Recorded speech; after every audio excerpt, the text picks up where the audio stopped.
Very good morning to all my dear friends. आज मैं आपके लिए एक इंटरेस्टिंग मोटिवेशनल स्टोरी लेकर के आया हूँ जिसका नाम है किसान की चतुराई एक सीख। जी हाँ, हमें इस कहानी से कुछ सीखने की आवश्यकता है, तो चलिए सुनते हैं। गांव का किसान था एक, जिसका नाम था सुरेश। वो अपनी पत्नी सविता के साथ रहता था। उसके 3 बेटे थे। जब सुरेश की उम्र बहुत ज्यादा हो गई तो उसने खेतों में काम करना छोड़ दिया।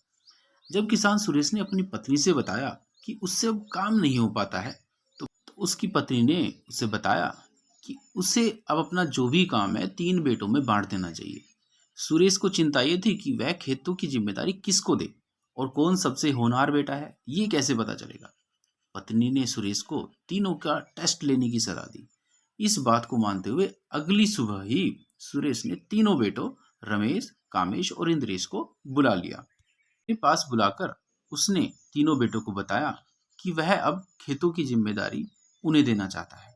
तीनों बेटों ने एक एक करके खुद को इस सवाल पर एक दूसरे से बेहतर बताया कि मैं अच्छा कर सकता हूँ, मैं अच्छा कर सकता हूँ। सुरेश ने कहा, इस बात का फैसला तो मैं खुद करूंगा।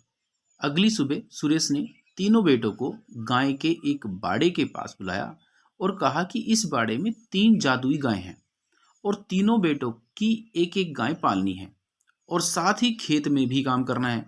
तीनों में से जो सबसे ज्यादा ईमानदारी मेहनत के से काम करेगा, 10 दिन के बाद उसकी गाय सोने की बन जाएगी और खेत उसी बेटे को दिए जाएंगे।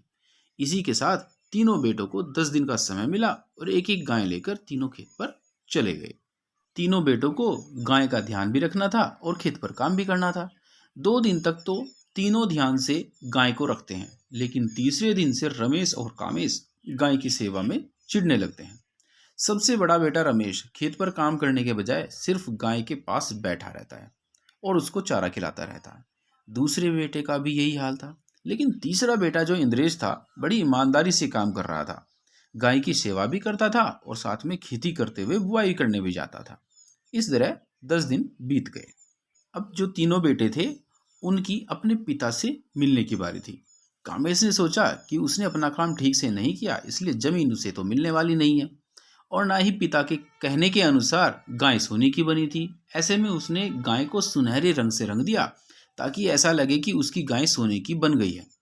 रमेश ने भी डर के मारे यही तरीका अपनाते हुए सुनहरा रंग गाय पर चढ़ा दिया। कामेश और रमेश की गाय को देखकर पिता हैरान रह गया और इसी समय इंद्रेश मौके पर पहुंचा, लेकिन उसकी गाय तो पहले की तरह ही सफेद थी। छोटे बेटे ने माफी मांगते हुए कहा कि पिताजी, मैं आपकी कसौटी पर खरा नहीं उतर सका, और कहा कि उसने गाय की सेवा के साथ दूध बेचकर कुछ पैसे जमा किए हैं और उसने पैसे पिता को देने के लिए हाथ आगे बढ़ा दिया। बाकी दोनों बेटों ने पूछा कि शर्त के मुताबिक जादुई गाय तो उनके पास है। इस पर बूढ़े किसान ने कहा, यह कोई जादुई गाय नहीं है और ना ही सोने की बन सकती है। ये तो सिर्फ परीक्षा लेने के लिए बेटों से बोली गई बात थी। रंग चढ़ाकर उन्होंने गाय को परेशान किया, इसलिए दोनों बेटों को सजा दी गई कि वह अब गाय का बड़ा संभालेंगे। मेरे प्यारे दोस्तों, इस कहानी से हमें सीख मिलती है कि ईमानदारी और मेहनत से किया गया कार्य कभी भी निष्फल नहीं होता, उसका अच्छा परिणाम ही प्राप्त होता है। तो मेरी इस वीडियो को अंत तक देखने के लिए आपका बहुत बहुत धन्यवाद।